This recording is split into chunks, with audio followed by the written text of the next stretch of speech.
From NBC6 News, a special presentation. ArkLaTex Hidden History, honoring Black history. Brought to you by Dudley DeBosier Injury Lawyers. Hello, and thank you for joining us for ArkLaTex Hidden History. I'm Dan Jovic. And I'm Jackie Jovic. We're coming to you from inside the historic Union Baptist Church in Jefferson, Texas. This church was the center for worship for African Americans dating back to 1842. And thanks to the Collins Academy, it underwent a restoration project, turning it into what we're seeing today. Coming up a bit later on in this show, we'll be joined by Dick Collins from the Collins Academy to see why it's important for them to take on a project of this magnitude. Black History Month dates back to 1925 when historian Carter G. Woodson, hoping to raise awareness of Black Americans' contributions, announced Negro History Week. The celebration was expanded to a month in 1976, the nation's bicentennial. President Gerald Ford urged Americans to seize the opportunity to honor the too often neglected accomplishments of Black Americans in every area endeavor throughout our history. Now, since then, American presidents have issued Black History Month proclamations. Sadly, the Shreveport community recently lost a giant in the civil rights movement. That's right. Dr. Co Simpkins lost his life in December, leaving a lasting legacy in his fight for civil rights. Markel Sinet takes a look. Really, Dr. Simpkins is the father of the civil rights movement in this area, and we need to give him credit for that. The man credited with being the father of Shreveport's civil rights movement passed away last December at the age of 94. Dr. Simpkins has a long history in civil rights, not only locally but nationally. To recognize his hard work in the fight for equality, the North Louisiana Civil Rights Coalition held a Living Legend Gala in Simpkins' honor a year prior to his death. He has worked to restore the old Galilee Baptist Church into a civil rights museum.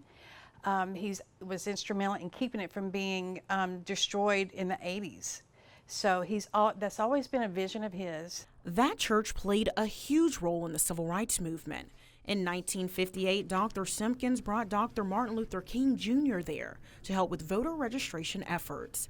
And those actions put Simpkins and his family's lives in jeopardy. Dr. Simpkins' home was bummed. And as a result of that, he could no longer get insurance for his home or for his dental business. And consequently, he had to leave the city. But he eventually returned in the 90s and won a seat in the Louisiana House. And for a lifetime of work, a Shreveport street was dedicated to Simpkins. Well, I'm glad to have all of the people I know here and all my friends here. A healthcare facility also bears his name, a recognition given after he donated the land for the facility. He always said that his heart remained here, that it was very difficult for him to leave this area.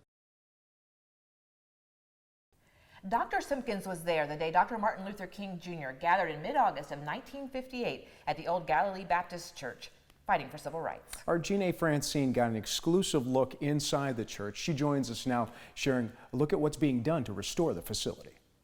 Over 100 years of history sits here at the corner of 854 Williamson. Freed slaves actually walked through those doors to have church here at Old Galilee Missionary Baptist Church. Now, I know it looks chaotic right now. You can see the pews are broken and the floor is actually missing. But in just about 2 years, this entire building will be revitalized and turned into a civil rights museum. Azriel McLean recalls the segregated times in Shreveport, Louisiana. It was horrible. Of course, at the State Fair, they had our Negro Day. If you missed it, that was it. And I recall missing the fair or a circus in Shreveport on Black Day. I kind of cried because I couldn't go because I was black. The hatred prompted Dr. King to visit and inspire change. The civil rights movement started right here at Galilee Baptist Church. Dr. Martin Luther King in 1958 did one of his first speeches, the Speech of Galilee.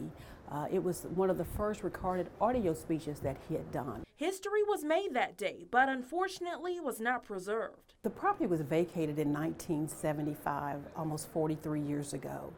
Although the city did not acquire it until 1993, it was still vacant and abandoned, and certainly incurred a lot of deterioration during that period. Fast forward to today, the city of Shreveport has raised over $2 million to turn the historic church into a civil rights museum. The Northwest Louisiana Civil Rights Coalition approached Mayor Glover about 8 years ago to restore the building.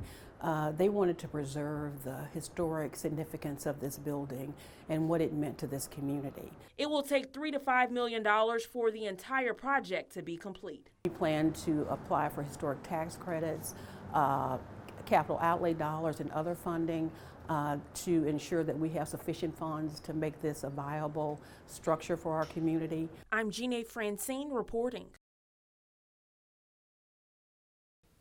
One of the groups working to preserve Galilee is the North Louisiana Civil Rights Coalition. Signeria Bird reports on the group's mission and goals for the community. The people who do not know history and who do not learn from history are doomed to repeat the history. Dr. C.E. McLean speaks on the importance of learning the knowledge of our past in America and right here in Shreveport by saving and sharing the stories of the past. Of people who lived during the era of segregation, Jim Crow, and who saw the transition from the 60s to the 70s and 80s and presently. That is what he and the members of the North Louisiana Civil Rights Coalition are doing. Because all of the generations to come after us have to know what has happened in the past to bring them where they are today so that they can continue on with what has been attempted for them in earlier years. The Northern Louisiana Civil Rights Coalition was created in 2013, recognizing 50 years since the brutal beating of Reverend Harry Blake at the hands of police officers at Little Union Baptist Church. But it eventually evolved into so much more. Turned the old Galilee Baptist Church into a museum.